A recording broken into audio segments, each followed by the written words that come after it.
굿팟에서 들려주는 마이 스토리 레터.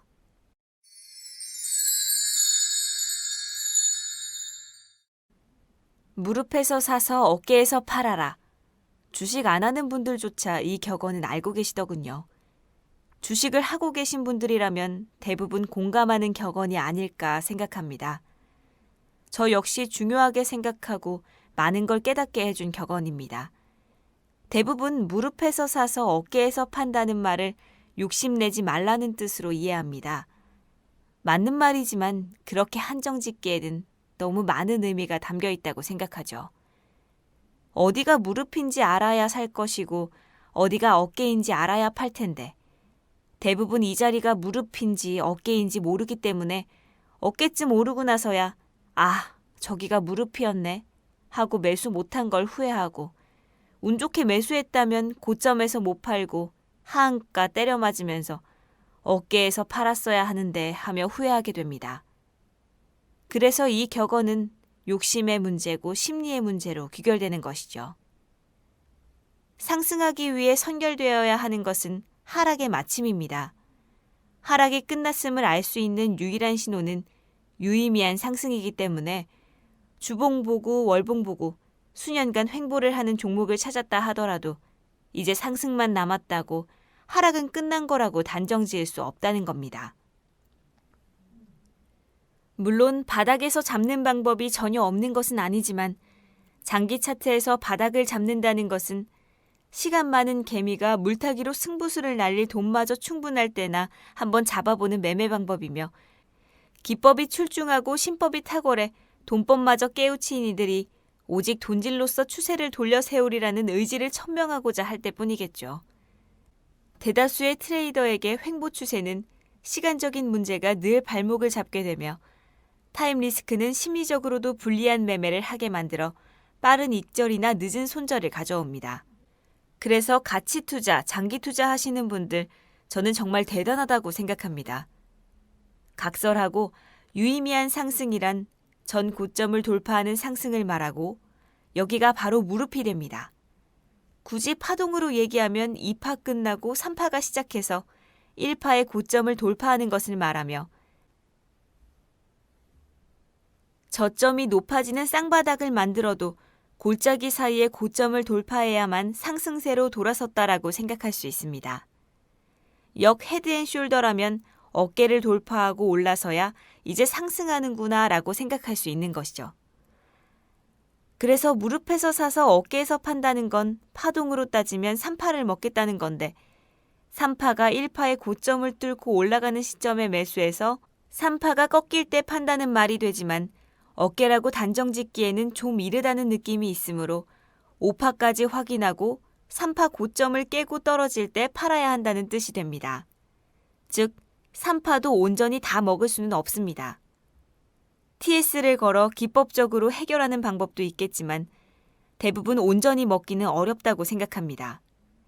파동이 아니라 쌍바닥이나 역 헤드앤숄더라면 이번 상승이 저항까지 간다는 확신 하에 매수에 임하고 저항을 돌파하지 못하면 매도가 됩니다.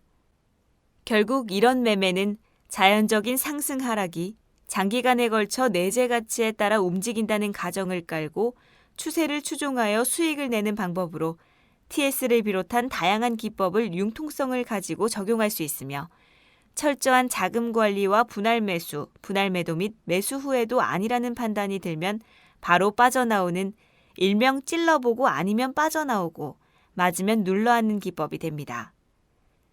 하지만 자본금이 적다면 기간 대비 수익률이 너무 낮을 가능성도 많아 단타로 하루에 20-30%까지 수익을 내본 트레이더라면 간의 기별도 안 깔 매매법이 됩니다. 일봉 기준으로 발바닥에서 머리 꼭대기까지 짧게는 수십 일에서 길게는 몇 달이 지나야 모양이 완성되는데 대부분의 트레이더가 적은 자본으로 이러한 매매를 하는 것은 쉽지 않습니다. 소자본으로 전업을 한다면 특히나 더 그렇죠. 그렇다고 분봉에서 적용하면 돌파 시점에서 들어가 봐야 최대 변동폭이 마이너스 15% 플러스 15%인 시장에서 평균 변동폭은 10%도 채 안 되고 그나마 위와 같이 확인 매수, 확인 매도하면 먹을 폭이 너무 적어집니다.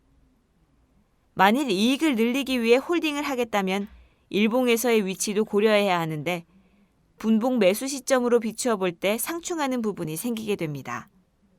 세력주, 테마주, 급등주라면 분봉에서라도 먹을 폭은 커질 수 있지만 분봉이 시세를 분출하는 데 추격 매수하는 건 더 싸게 살 수 있었는데 라는 후회와 함께 상한가로 말아가지 않는 이상 확신 있게 버티기 어렵고 호가 단위에 따라 생각보다 비싼 가격에 매수할 가능성도 많습니다. 무엇보다 짧은 시간 기준에서 매매의 문제점은 랜덤한 상황인데 충분히 추세를 주고 움직인다 하더라도 1분봉과 같이 매우 짧은 시간 단위에서는 자기 혼자 살겠다고 한 방에 10만 주 던지는 놈이 나타나면 추세고 뭐고 바로 차트가 죽어버릴 수 있는 겁니다. 일봉상에서 10만 주야 별 의미 없는 잔파도에 불과하지만 분봉 보고 들어간 트레이더는 그냥 멘붕 때려 맞는 수도 생기게 됩니다. 앞에서 말한 무릎이 파동이든 이평이든 패턴이든 아무튼 어떤 지표이든 추세 추종적으로 돌파한 바로 그 자리가 최소한 특정한 기간에는 절대 이 가격으로 떨어지지 않을 거라는 뜻이지만 짧은 시간 기준으로 매매를 해야 한다면 파동이든 이평이든 패턴이든 아무튼 어떤 지표이든 추세 추종조차도 상관없이 어떤 경우에도 이 가격으로 빠질 수 없다라는 확신이 드는 자리와 시점.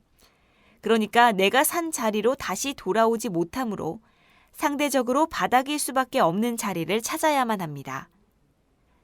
시가를 플러스 2%에서 시작한 종목을 무려 플러스 12.8%에 매수했더라도 즉시 상한가로 잠겨버리고 다음 날도 갭으로 떠서 최소 5% 이상 잡아낼 수 있는 자리이거나 시가 갭 하락한 종목을 아래 꼬리에서 잡아버려 종가가 전일가 대비 마이너스로 음봉 만들고 끝나도 최소 3, 4% 이상 수익을 내고 매도 칠 수 있는 맥점을 잡아야 하는 것이죠.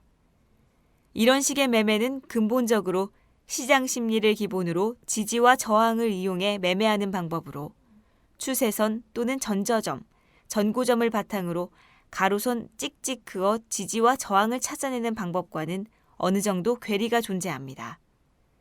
하락 종목에서는 앞에서와 반대로 유의미한 하락이 만들어졌는지가 지지의 확인 시점입니다.